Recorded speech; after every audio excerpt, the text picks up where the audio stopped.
Mga kabida, isang magandang oras sa lahat at welcome po sa aking channel. Eto na po, naglabas na po ng findings, ito hong Committee on Foreign Relations, ni Senator Amy Marcos, mga kabida. Ito po ay may kaugnayan po sa kanilang investigasyon. Doon po sa questionable hong pag-aresto at pagsuko po, mga kabida, kay dating Pangulong Rodrigo Duterte sa International Criminal Court, Sa isinagawang press conference ng senadora, ang pangunahing pakay daw dito ho sa ginawa hong pag-aresto po, mga kabida, kay dating Pangulong Duterte politika, At layunin doon po sa politika na yon, pabagsakin daw ito hong mga Duterte in preparation po daw, mga kabida, sa 2028 presidential elections. Ayun. So, yung resulta ho ng investigasyon, parang confirmation lang po yun, mga kabida, doon po sa hinala po ng mga Duterte, doon po sa nangyari po sa kanila, yung persecution po, mga kabida, hindi lang po kay dating Pangulong Duterte at maging ito ho kay Vice President Sara Duterte. Eto muna, pakinggan muna natin ito hong balita, mga kabida, ng 24 oras, At pagkatapos niyan, magre-react tayo sa balita.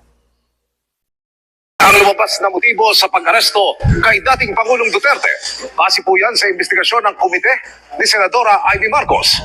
Itinanggi naman ng Malacanang ang tinawag nitong opinyon ng Senadora. Matapos magsagawa ng investigasyon sa pag-aresto kay dating Pangulong Rodrigo Duterte, inilahad ni Senador Amy Marcos na politika ang nakitang pangunahing umanong motibo para rito. Part of a whole of government effort to bring down the Dutertes as early as possible before 2028. So, maliwanag to, Sa umpisa, yung constitutional change or the People's Initiative. Thereafter, the Committee on Human Rights and the Quadcom. And thereafter, the ICC. Kaya i-rekomenda ng kanyang Senate Committee on Foreign Affairs sa sampahan ng mga reklamong kriminal at administratibo. Sina PNP Chief Romel Marbil, CIDG Chief Nicolas Torre at Ambassador Marcos Lacanilao. Pinaiimbestigahan din anya ang mga Justice at Interior local government officials sa pagpayag sa pag-aresto wala naman anyang bisa. Sinusubukan paraming kunan ng pahayag ang mga binanggit na opisyal. Pero hindi na nagulat ang Malacanang sa pahayag ng presidential sister. Bago pa naman po siguro nag-hearing ay makikita na po natin kung saan ba ang gawi ni Senator Amy Marcos. Pero karagdagan, of course, ang palasyo dinideny kung ano man ang kanyang opinyon.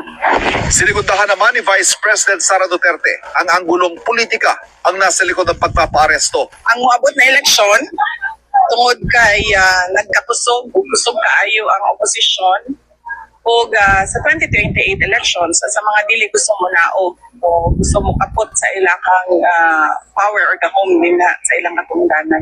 Kinukunan pa namin ng pahayag ng Malacanang kaugnay ng pahayag na ito.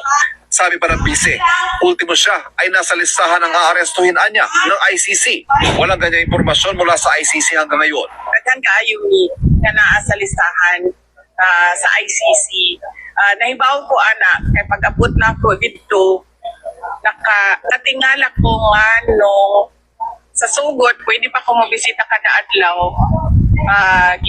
Giundang nila pagkahuman ilangan ng gina-report ang mga ginaistoryahan ni Pangulong Duterte. So, nasabtan ako nga nagapaminaw sila sa amo ang ginaistoryahan. Hinihingan namin ang pahayag ng ICC kaugnay nito. Nakapit sa dating Pangulong Duterte sa ICC Detention Center bilang isang suspect. Ayan po, ang linaw po dun sa findings, politika, At hindi lang po simpleng politika po, mga kabida.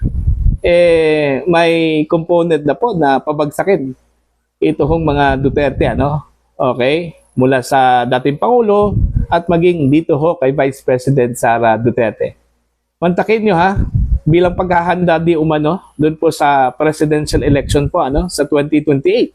Meaning, ang pinaghandaan talaga nila dito, mga kabida, para lang po sa akin, ito hong si VP Sara, So sa pamamagitan po ni dating Pangulong Duterte, dito, ang akala po siguro po ng mga nagtangka ko dito, nagbabalak po, mga kabida, mapipilayan po ito hong si Vice President Sara Duterte, po. Pero obviously kung totoo yung sinabi po ni VP Sara mga kabida, no, na pati siya napabilang doon po sa listahan ng aarestuhin ano ng ICC dahil ho sa kaso pong may kaugnayan po mga kabida sa war on drugs ano ni dating Pangulong Rodrigo Roa Duterte ano po. Okay? Mantakin nyo yung mga kabilang po sa listahan, si Vice President Sara, Bongo, Senator Bato, at meron pang tatlong mga dating general, ano? Si General Karamat, General Albayalde, at maging ito hong si General Vicente Danao, ano? Ang posible hong maaresto po mga kabila kung sakali hong maglabas po ng warrant of arrest ito pong International Criminal Court, ano? So, ang layunin talaga sa aking basa po is ubusin talaga itong mga Duterte, ano? Batay po dun po sa findings po mga kabida, no? Ng Committee on Foreign Relations. Okay? So, kung titingnan po natin yung grant design, kung pagbabasihan po natin yung investigasyon po ng Committee on Foreign Relations, total elimination talaga, no? Mga kabida, dun po sa mga Duterte, ano? Sa politika. Okay? Alam naman po natin na napakalakas ngayon ang mga Duterte dahil ho sa hindi makatarungan na pag-aresto ano, kay dating Pangulong Duterte at marami hong paglabag batay po sa assessment po mga kabida ng mga legal experts. Ano? Okay? At ito hong persecution na nangyari ho sa mga Duterte at sa kanila pong mga kaalyado, mga kabida. Ano po? So, yun. Ito po yung challenge po ano, ni Attorney Sal Panelo mga kabida kay Senator Amy Marcos na sampahan po ng kaso ito hong mga sangkot po ano sa pag-aresto kay dating Pangulong Duterte ano po. So ito na po ang findings ng komite sasampahan ng kaso ito hong si General Romel Marbil, Major General Nicolas Torre III, ito hong si Ambassador Marcos Lacanilaw mga kabida no dahil ho sa kanila pong major participation doon po sa pag-aresto po ano sa dating Pangulo na ang perception po ay illegal at hindi ho naayon mga kabida sa mga batas sa Pilipinas at maging sa Rome Statute ano mga kabida. Itong ginawa ho ngayon ni Senator Amy Marcos na naglabas po ng findings isang significant action po ito ano na handa na po siyang kalabanin ano ang kanyang kapatid. Okay? Ang gobyerno ho ng kanyang kapatid, mga kabida, na si President Bongbong Marcos. Although ang treatment po ng Malacanang ho dito simpleng opinion lang daw ano ni Senator Marcos at syempre i-deny nila ito ano mga kabida na politika ang dahilan at ang layunin pabagsakin ito hong mga Duterte, mga kabida. Kasi ang sabi po ni Jose Castro simpleng opinion lang daw yon ano, ni Senator Amy Marcos at posibleng hindi ho nakabatay doon po sa ebidensya, mga kabida. So yun po ano, hindi ho imposible, okay, na yun yung possible plans, okay. Yung chronology of plans po doon is yung pagsusulong ho ng People's Initiative since hindi ho natuloy, okay? Ito na naman pong investigasyon ano ng Committee on Human Rights, Quadcom, ano, laban po sa dating Pangulo Duterte at of course ito hong Committee on Good Government and Accountability ano, mga kabida sa investigasyon po nila doon po sa confidential fund ni Vice President Sara Duterte ano po, na? So eventually yung nangyari ho impeachment complaints at iniakyat sa Senado at ngayon po ay nakabimbin yung impeachment trial po ano ng Vice Presidente po mga kabida.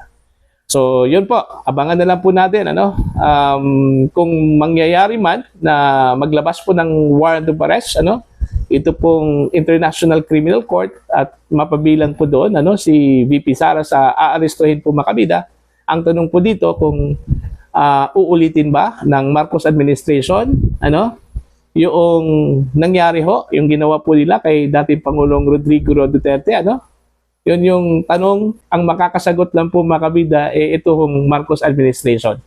Alam na po nila yung consequences po doon, ano? And most likely, may lesson learned na po sila doon sa mga loopholes at mga pagkakamali doon po sa ginawa po nila kay dating Pangulong Rodrigo Roa Duterte po, mga kabida. Okay?